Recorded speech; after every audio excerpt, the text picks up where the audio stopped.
Welcome to KGW News at 5 o'clock. I'm Laurel Porter, and we begin with an update tonight in a disturbing murder case. Today, Michael Wolf pleaded guilty to killing his 3-year-old son and the boy's mother. Investigative reporter Evan Watson joins us now. And Evan, Wolf pleaded guilty to aggravated murder and second-degree murder?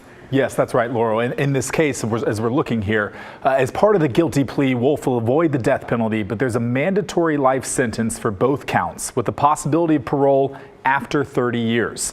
Investigators found Carissa Fretwell and 3-year-old Billy in the woods west of Yamhill in May 2019. Prosecutors say Fretwell was shot in the head and killed, and Billy's cause of death is undetermined and will remain undetermined. 2 months earlier, Michael Wolf had been ordered to pay about $900 a month in child support after Fretwell took him to court to prove he was the father. Detectives said Wolf knew the area where the bodies were found, and he left work around the same time. Fretwell and her son went missing. Today, Yamhill County District Attorney Brad Berry praised the investigative work that led to Wolf's guilty pleas. I think it's a very good thing for the family to know what's going to happen and have some certainty into the end result. As I've said before, I don't think in these kind of tragic cases that there's ever closure for the family. This just is a move to close this chapter. Wolf will be sentenced on July 20th. The district attorney says he'll be able to share more about the evidence that led investigators to arrest Wolf after sentencing. Laurel? Thank you, Evan.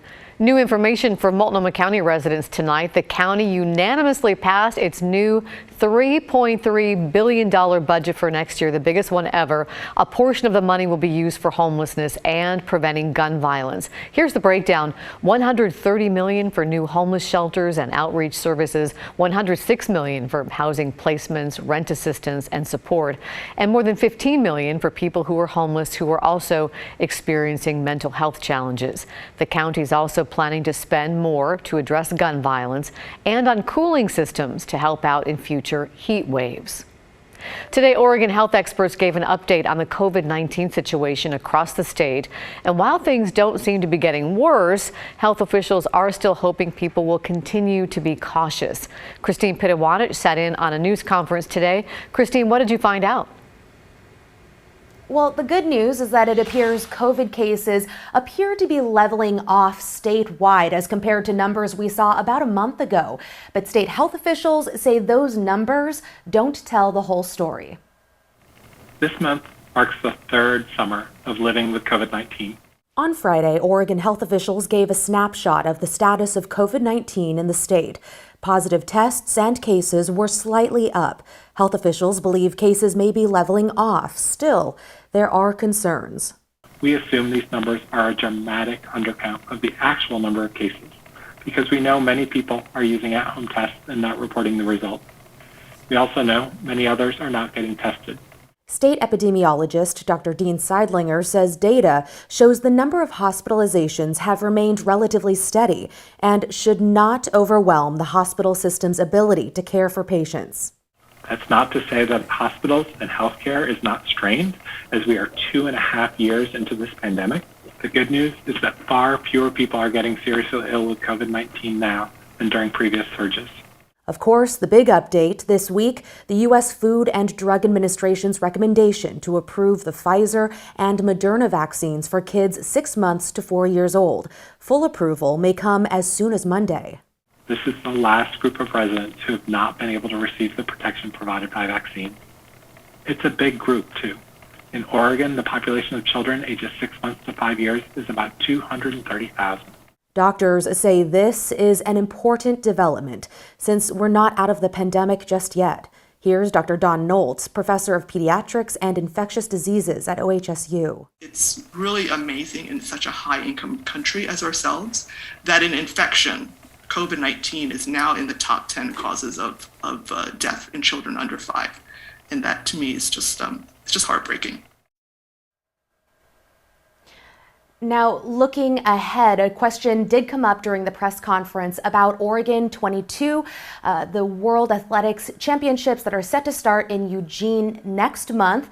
It's going to be drawing hundreds of athletes from around the world, and it doesn't appear that state health officials have a specific prevention plan for COVID in place, although they said that they do plan to monitor transmission rates through wastewater, and also said that because events will be largely held outdoors, that should also be reducing transmission rates.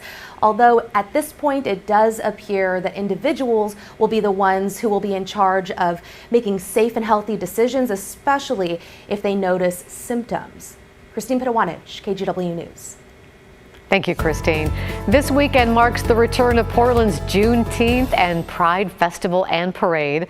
The festivities are back in person this year for the first time since the pandemic. Our Christelle Kumwe joins us from the waterfront with how these events making a comeback are impacting local businesses. Christelle? Yes, Laurel, even right now as we speak, the rain is definitely not stopping crews from setting up tents and the stage for the festivities this weekend. And as you mentioned, all of that is good news to local businesses who have fought to survive the last couple of years. Now, the Portland Pride Parade starts back in person on Sunday. It starts on 8th and Cooch, heading east to NATO, then south to Waterfront Park. The 50th annual Juneteenth Oregon celebration is also making a return this weekend at Lillis Albina Park in North Portland. As these events make a comeback, local businesses hope that truly means a big boost in sales as well.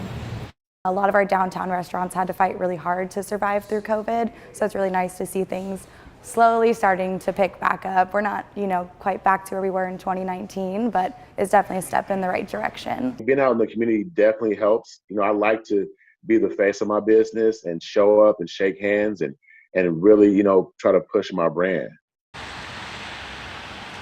Now, Marquise's Cross's food truck Gourmet Brothers Catering will serve dishes at the Juneteenth celebration tomorrow in North Portland. Now, Laurel, the downtown businesses could potentially see yet another big boost in a couple of weeks, and that's because the Waterfront Blues Festival is set to begin July 1st. Laurel? Thank you, Christelle. And along with the Pride celebrations this weekend, there are some safety concerns to know about. Deborah Porta, who's the executive director of Pride Northwest, says people in the LGBTQ plus community always need to stay alert, especially given what happened in Idaho earlier this month. Authorities found 31 people in the back of a U-Haul in Idaho, and investigators say they planned a riot at a Pride event there. There's a reason why Pride is still important, because these things are always going to be shocking, and I think they should be, because I don't want to get used to it.